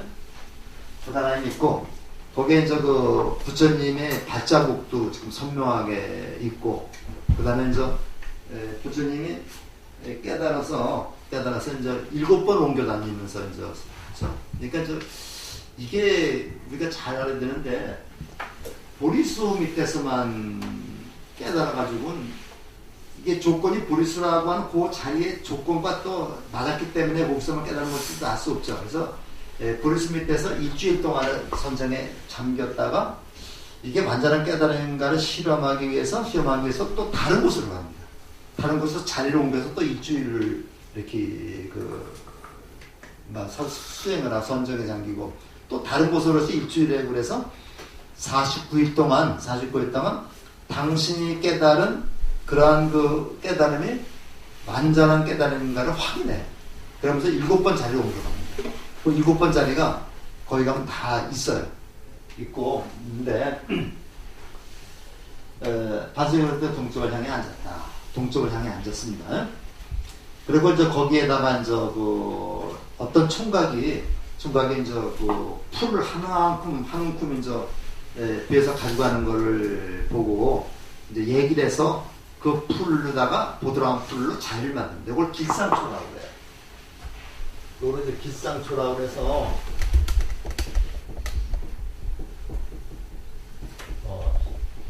길상초라고 얘기를 하죠. 그래서 이제 이렇게 부드럽고 푸근한 그러한 이제 풀을 깔고서 그 위에서 딱 결과부자를 하고서 이제 앉아 있는 겁니다. 그래서 자 이게 여기 이 자리에서 내 몸 말라 죽어도 좋다. 죽어도 좋다. 가죽과 뼈와 살이 없어도 좋다. 어느 세상에서 얻기 어려운 저 깨달은 일까지 나는 죽어도 일어서지 않겠다. 이런 각오를 가지고 있어요. 이런 각오, 목숨을 버릴 각오가 있지 않으면 안 된다는 얘기예요. 우리가 이제 어떤 일을 하더라도 내가 목숨을 내가 하는 일이 정의롭고 올바른 일이라고 생각한다면은 내가 목숨을 두려워하지 않고 거기서 정진해야 되는 거예요. 이걸 용맹정진이라고 그래요. 이거 용맹정진이라고 해서 밤에 잠을 자지 않으면서 그냥 용맹정진을 하는 겁니다. 이런 각오가 없으면 안 되는 거죠. 그래서 이제 시작을 한 겁니다. 이때 이제 마라인데 요거는 그 빠삐야 파순이라고 해서 우리가 이제 이 마라를 갖다가 우리가 이제 마왕이라고 보통 얘기를 하는데요. 마왕이라고 말하는데 요 마왕이 이제 그 실제로 이제 있는가 없는가 실제로 있겠어요 없겠어요? 실제로 있겠어요 없겠어요?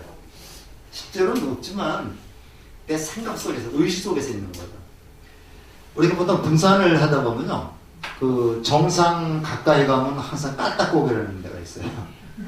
그래서 정상을 앞두고는 계속 그 어떤 그 고난이 이루어지듯이 부처님이 여기까지 왔습니다. 지금 목표 여기까지 거의 다 오면 반드시 여기에서 이제 그거를 까딱고개 같은 데가 있습니다. 이 까딱고개가 바깥에서 마왕이 나를 공격하는 게 아니라 내 마음 안에 있는 겁니다. 내 마음 안에 있는 요거는 갈등이라고 해요. 갈등이죠. 이제 요 갈등이 일어난다면은 거의 이제 그 목표가 달성이 되는 겁니다.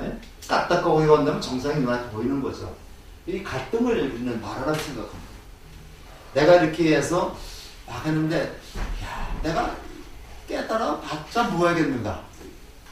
내가 진정한 깨달음을 이룰 수 있는가? 이런 회의가 생기는 겁니다. 근데 이걸 넘어서야 되는 거죠. 이걸 넘어서지 않으면 그 사람은 아무것도 못합니다. 그래서 세상에 목숨보다 소중한 것은 없습니다. 완전한 해탈하기는 참으로 힘들고 통달하기 어렵습니다. 계달을 공부하고 불어선교 제부를 바치면 어느 정도 있어야 할 것입니다. 이런 생각이 드는 거죠. 그래서 내가 지금이라도 그만두고 가면은 왕이 될 수 있죠. 왕이 될 수 있습니다. 근데 지금 왜 내 이 짓을 하고 있는가? 나에겐 세간의 복락을 구할 까닭이 조금도 없습니다. 나에게는 확신이 있고 노력이 있고. 근데 이게 이제 요거 마라의 얘기고, 요거는 내 얘기입니다. 부처님 내 얘기죠. 그래서 이렇게 서로 잠은 자다 보라는 거라고 합니다. 그죠? 한쪽에서는 이렇게 내 마음에 두 개가 있어가지고, 이쪽에서는 나를 계속 갖다가 못 되게 하고, 이쪽에서는 또 그걸 방어하고 이러는 거죠. 이제 아이들이 이제 공부할 때 바깥에 나가서 놀고 싶은 생각도 있고 또 내일이 시험이니까 공부할 생각도 있고 갈등이 마음이 싸우는 거죠. 마음이 싸우는 걸 갈등이라고 그래. 갈등이라고 하는데 바로 이제 시탈 때자가 이런 경지에 오르는 겁니다. 자, 죽음을 부르는 자, 사악하는 빠삐요, 이걸 우리가 파순이라고 얘기하는데, 요건 마왕이라고 하는 게 마왕도 굉장히 높은 경지에 오른 그런 사람입니다. 청고들아 실험에 담겼다. 그래서 세 딸 가래, 혐오, 탐욕, 요것이 보살을 타락시키기 위해서 유혹했다 그랬는데, 그때 자기 힘을 안 딸 셋을 보내는 겁니다. 딸 셋은 이제 유혹을 하는 거죠. 유혹을 하는데, 요거를 이제 역시 가래, 혐오, 탐욕이라고도 얘기를 하고, 또는 요거를 탐진치 삼독이라고도 얘기를 합니다. 그러니까 우리 그냥 탐진치 삼독. 사람을 갖다가 이렇게 망하게 만드는 탐욕과, 그 다음에 성냄과, 그 다음에 어리석음. 요렇게 우리가 보는 게 훨씬 더 좋습니다.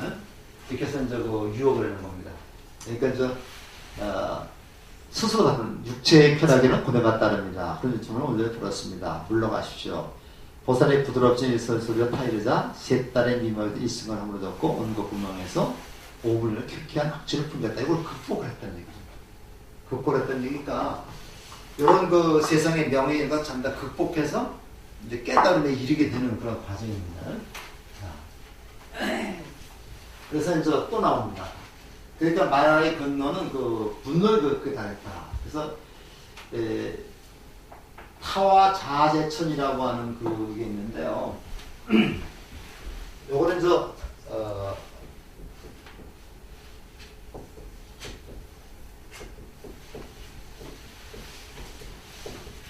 타와 자제천이라고 해요. 요것도 저게 나옵니다. 20바스로 나오는데 비상비상 같이 나오는데 이 글자를 보면 요건 타가 남이죠. 남의 행복을 내가 스스로 가지고 갖다 쓸 수 있는 자유롭게 갖다 쓸 수 있는 그런 하늘인데 세상인데 마라가 바로 여기의 왕입니다. 여기의 왕이에요. 그러니까 남의 행복한 것을 정말 내 행복으로 갖다 쓸 수가 있어요. 그래서 이쪽에서는 서로 남자 여자가 얼굴만 마주보면 아이를 낳을 수 있다고 그래요. 아이를 낳을 수 있고 내가 아들을 낳고 싶다면 아들이 내 무릎에 앉아있고 딸을 낳고 싶다면 딸이 오고 그래요. 굉장히 그 자유자재한 그런 그 세상인데 여기에 그 왕이 파순입니다. 그러니까 안 되니까 이 타와대전에 모든 군대와 무기를 동원해서 오는 거예요. 위협하는 거죠. 위협하는데 아주 극단적으로 그 갈등이 심해지는 거죠. 뻑군과 희월이 이런 것을 가지고서 계속 그 해자를 갖다가 이제 압박하는 겁니다. 그러니까 말아요. 그대가 누리는 즐거움은 대단한 것이 아닙니다. 과거의 보살목로로 옥계의 지배자가 되었지만 한계가 있습니다. 당시 언젠가는 사막도에 떨어져 두려움을 옥토에서 울부짖을 것입니다. 그래서 우리가 28천 중에서 욕계 육천이라고 해가지고 욕계 육천이라고 해고 육계 육천의 맨 위에가 타와 자제천입니다. 그래서 이렇게 얘기를 하니까 그리고서 요게 중요해요. 천천히 오른손 지금 어떤 선정인을 하고 있는 겁니다. 선정인을 하고 있다가 오른손을 풀어서 이 오른손 손바닥으로 땅을 딱 지그시 눌렀어요. 누르니까 거기서 지신 땅을 갖다가 이제 이렇게 다스리는 신이 나와가지고 내가 오랫동안 여기 땅을 지키면서 봤는데 당신은 완전히 깨달은 사람이라는 것을 증명해줘요. 그것을 땅을 다스리는 신을 지신이라고 해요. 우리나라에서는 땅을 다스리는 신을 뭐라고 그래요? 어떻게 얘기를 합니까? 사. 우리나라에서는 그 땅을 다스리는 신을 사라고 그래요. 이게 땅의 신이고요. 곡식을 다스리는 신을 직신이라고 합니다. 그래서 우리가 사직이라고 그러죠. 사직이라고 해서 그 땅을 다스리는 신을 사, 곡식을 다스리는 신을 직이라고 해가지고 사직신에게 우리가 농사가 풍년이 되려고 제사를 지내는 겁니다. 왕이 제사를 지내는데 그걸 사직단이라고 그러고 그러한 사직단이 남아있는 곳이 사직공원입니다. 경복궁 옆에 있죠. 거기 그 단군성전이 또 위에 있는데 단군성전이 굉장히 조그마요. 조그만 사실은 단군성전을 크게 지으려고 했는데 그 기독교에서만 내가지고 그냥 벼슬것만 이렇게 조그맣게 그 단군성전을 만들었는데 거기 한번 그 사직단 가면 그래서 이렇게 네모로 된 데가 이렇게 두 군데가 있는데 우리나라는 그 제후의 나라이기 때문에 하늘에다 제사를 못 지고 사직에가만 제사를 지내요. 사직에가만 제사를 지내는데 중국은 천자의 나라이기 때문에 저기다가 제사를 하늘에다 제사를 지내는 거죠. 그 천원지방이라고 해서 하늘은 둥글고 땅은 편편하다고 생각을 했거든요. 그래서 사직단은 네모만 반듯하고 그 다음에 하늘에다 제사를 지내는 데는 둥글었습니다. 조선호텔 그 앞에 가면 그 원구단이라고 있어요. 둥근 그 건물이 있는데 거기가 우리 고종황제 그때는 황제가 됐죠. 고종황제가 하늘에 제사를 내는 곳이 그 사직단이고 그 전까지는 제후나라이기 때문에 하늘에 제사를 못 지냈습니다. 그 북경을 가면요 천당공원이라고 북경 가면 천당공원 꼭 가죠. 안 가보셨나? 북경 가면 저 천당공원을 가는데 이렇게 이제 그 엄청난 동그란 그 지은 집이 굉장히 높은데 거기가 이제 천자가 하늘에 제사 지내는 모습입니다. 북경 가면 거기를 꼭 가시는데 그래서 이제 요것이 그 선정인을 풀어가지고 땅을 지그시 누르는 게 항마촉지인이죠. 우리 그 법당에 이제 그 석가모니 부처님이 항마촉지인을 하고 계시죠. 그래서 그걸 항마촉진이라고 해요. 오른쪽은 이렇게 그 선정을 하고 왼손으로 아니지 왼손으로 선정을 하고 오른손으로 이렇게 땅을 가리키는 이런 모습 이게 항마촉진이고 일반적으로 석가모니 부처님은 거의 다 항마촉진을 하고 있습니다. 그러니까 이제 당신이 말씀하신 그대로입니다. 인간 세계는 물론 하늘에서 당신과 공동을 많이 듣지 않았습니다. 근데 간혹 가다가 우리가 이제 그 불교서를 보면요, 부처님이 깨달았을 때 뭐 천지가 6번 진동한다면 이래요. 6번 진동한다는데 진짜 하늘이 진동하고 지진이 일어났다기보다는 내 마음이 너무 감동해서 감동해서 이게 부르르 떨렸다는 얘기입니다. 6번 진동한다는 얘기는 아니 비서 신의를 얘기를 합니다. 18번 진동했다는 얘기는 18개를 얘기를 합니다. 그래서 우리가 이제 그 법화경이나 화경에 많이 나오거든요. 부처님이 이제 이렇게 무슨 말씀 하시려고 그러니까, 지진이 일어났다. 지진이 6번을 일어났다는 것은 실제 지진이 일어났다는 게 아니라 내가 그만큼 감동받았다. 감동받아 내 마음이 흔들렸다는 얘기죠.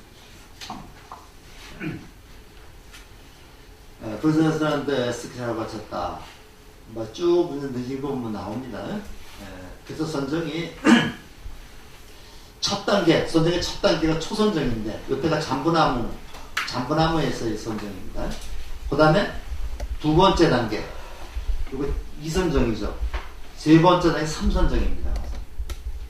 그 다음에, 요게 이제 네 번째 단계가 4선정입니다. 그래서 우리가 그 깨달을 때 초선정, 2선정, 3선정, 4선정을 거쳐서 이제 나오게 됩니다. 그 다음에 이제 이 4선정을 지나니까 부드럽고 뭐 어디 작아졌다. 그래서 이제 요걸 깨뜨리면서 첫 번째 이제 비추는 깨달음의 징조가 나타나는 거죠. 깨달음의 징조가 나타나는데 초저녁에 자유자재로 움직여 뭐 과거에는 숙명통을 얻었다. 그러니까 4선정을 지나서 그 다음에 얻은 게 숙명통입니다. 과거에 지나온 것을 다 아는 게 숙명통이죠. 여기까지는 많은 사람이 갑니다. 다 가요. 그 다음에 이제 두 번째가 이제 천안통입니다. 천안통을 얻었는데, 중생계에 나고 죽는 모습을 낱낱이 하는 천안통을 얻었는데, 이거는 천안통은 미래, 앞으로 일어날 일을 다 아는 게 천안통입니다. 이건 이제 우리가 삼명육통, 천안명이라고 얘기를 하죠. 그래서 삼명육통이라고 말할 때는, 삼명육통이라고 말할 때는, 이거를 숙명명, 그 다음에 천안명이라고 합니다. 과거의 것을 샅샅이 아는 것을 천안 숙명통, 미래에 일어날 것을 아는 것을 천안통 이렇게 얘기합니다. 천안통, 천안명이라는데 여기까지는 누구나 도달할 수 있다 그랬어요. 여기까지는 누구나 이제 수행해서 도달할 수 있고 여기서 끝내서 이제 이렇게 정집 차리면 잘 되잖아요. 정치하는데 실제로 부처님 당시에 부처님 일부 제자들은 정집을 차려가지고 이걸 활용했다. 돈벌이 했던 사람이 있었다. 부처님 그런 제자들을 호되게 다 나무랬습니다. 그러니까 함부로 가서 전보라 그러지 말라고. 그러니까 우리가 가끔 가다 보면요, 누구 용하게 뭐 점을 보는 그런 스님이 있다. 이거는 올바른 스님이 아닙니다. 그래서 이제 근데 가끔 우리 절에 이제 와서 이제 뭐 사주를 받아내거나 뭐 이사 갈 때 뭐 날짜, 방향 이런 데 얽매이는 분들이 있는데 그럼 내가 편한 날 가면 되는 거죠. 내가 편한 날 갔지 뭐 스님한테 물어보지 않았습니다. 근데 이제 그거 자꾸만 거기에 끄달리게 되면요. 끄달리게 이게 번뇌입니다. 가서 내가 편하고 좋은 날, 그 다음에 시간 나는 날, 그다 감드는 거고 뭐 결혼 날짜도 그렇습니다. 가서 그래서 저도 저 가서 그래서 내가 정하는 게 아니라 너도 편한 날에 결혼 날짜 잡아와라. 그렇게 해서 결혼을 시키고 그랬거든요. 근데 이제 사주 궁합이라는 것도 그래. 궁합이라는 것도 저들이 좋으면 궁합이 맞는 거지. 어떻게 어떻게 궁합을 맞춰볼 수도 없는 거잖아요. 사실 궁합이라는 게 궁자가 이제 자궁이라는 게 되잖아. 그거 뭐 맞춰보고 그런 사람 없잖아요. 근데 그거 가지고 뭐 이거 따져가지고 맞은 건 말이 안 되는 소리지. 근데 그런 걸 가지고서 스님한테 이거 저기 상담을 하는 거예요. 그 스님이 얼마나 힘들겠어요. 그러니까 머리가 다 빠져버려. 그런 상담은 사실은 안 하는 것입니다. 그리고 자기 일은 자기가 잘 알죠. 그 다음에 세 번째 빛이 또 밝았다. 그 다음에 이제 마지막으로 이것도 첫 번째가 숙명동, 두 번째가 천안동, 마지막에 이제 뭐냐면 말끔에 사라진 누진통입니다. 이 누진통은 부처님만 도달할 수 있는 통입니다. 누진이라고 하는 말은요. 누진이라는 말은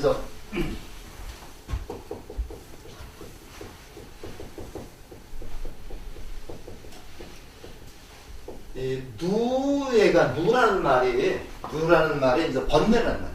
모든 번뇌가 진이라는 말은 다 사라졌다는 얘기죠. 모든 번뇌가 깨끗이 사라진 그런 상태를 우리가 누진통이라고 얘기를 하는데 이거는 부처님만 도달할 수 있는 다른 아직까지 부처님 외에는 여기 도달하지 않았다고 그래요. 그래서 나는 가장 높고 바른 깨달음을 성취했다. 이때가 바로 이 땅을 35년, 35살. 그 다음에 29살에 출가해서 35살. 기원전 589년 12월 8일. 이때가 무슨 날이에요? 성도제일날입니다. 성도제일에서 불교의 명절 중에서 사실 가장 의미가 있는 명절이 이 날이죠.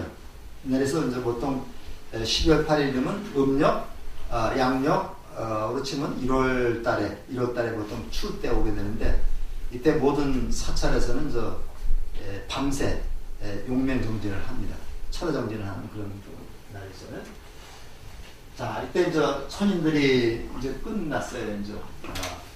목을 하고 뭐 이렇게 됐다. 그래서 넘어가시면 됩니다. 그러면요.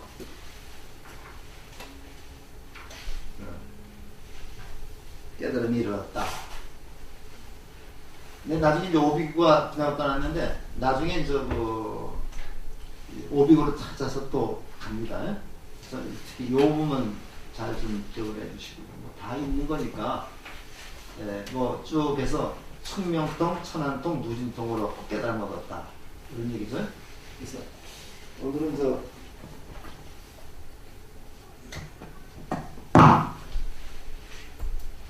깨달음도까지만 공부를 하겠습니다. 그리고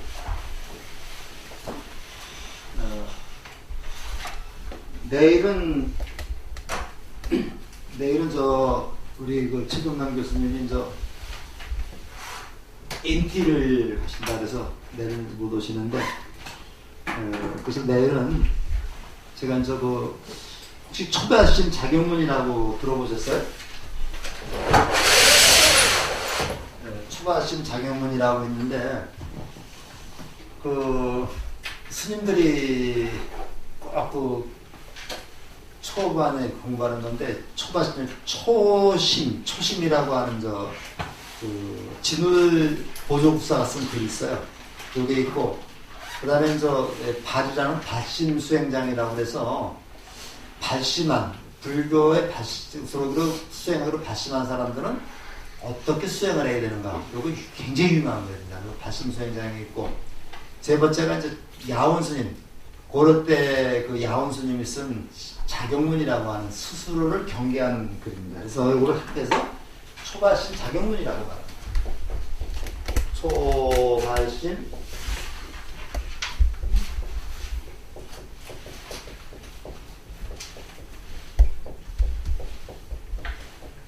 초발심 자경문이라고 얘기를 하는데 요 초심은 진울 보조국사가 쓴 글이고요. 이 발심 수행장은 원효대사가 쓴 글이고, 그 다음에 자경문은 스스로를 경계하는 글이죠. 요거는 누가 썼냐면 고려시대 때 야훈스님이 쓴 글인데, 요거 두 개는 조금 길어요. 길고, 요 글이 좀 짧으면서도 가장 원효대사의 사상을 잘할 수 있는, 그리고 우리 수행자들이 어떻게 수행해야 되는가를 아주 일목요연하게 이렇게 만든 글입니다. 그래서 내일은 이 초발심 작용문을 좀 하겠습니다. 그래서 뭐 교재는 유인물로다가 해서 이렇게 하는데, 우리가 이제 수행자들이 불교에 들어오신 분들이 어떤 마음을 가지고 우리가 수행해야 되는가, 이런 것을 한번, 그런 괴송으로 되어 있습니다. 그래서 같이 한번 공부하는 시간으로 이렇게 하겠습니다. 한번 읽어보시면요, 이렇게 굉장히 명문이라는 것을 알 수 있을 겁니다. 그래서 이 초바심 작용문이라고 하는 그런 글에 대한 나와 있는데, 제가 이제 아는 것 제가 노력해서 좀 하도록 하겠습니다. 오늘은 여기서 마치겠습니다. 내일 뵙도록 하겠습니다.